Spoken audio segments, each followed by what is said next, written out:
Mendekati masa libur Natal dan Tahun Baru, objek wisata Gunung Dempo, Kota Pagar Alam sepi dari wisatawan. Biasanya penginapan yang ada di Kota Pagar Alam sudah penuh oleh pesanan para wisatawan. Namun peristiwa harimau yang menyerang wisatawan beberapa waktu lalu membuat sebagian besar wisatawan takut berkunjung ke objek wisata Gunung Dempo. Para wisatawan membatalkan pesanan penginapan di hampir seluruh villa dan hotel di Kota Pagar Alam. Beberapa pengelola hotel dan villa di wilayah objek wisata Gunung Dempo, Kota Pagar Alam berharap pemerintah dapat memberikan sosialisasi bahwa larangan untuk wisatawan hanya untuk berkemah di area tertentu di wilayah objek wisata Kebun Teh Gunung Dempo yang menjadi tempat harimau berkeliaran.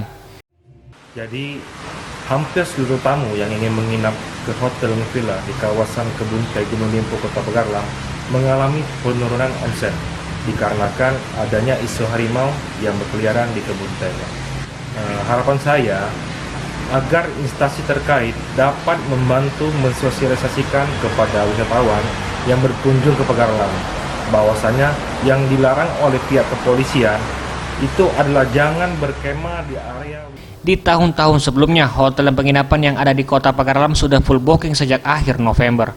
Namun hingga awal Desember banyak para wisatawan yang membatalkan booking karena merasa khawatir dengan teror harimau yang terjadi di Kota Pagar Alam. Yudi, Sriwijaya TV.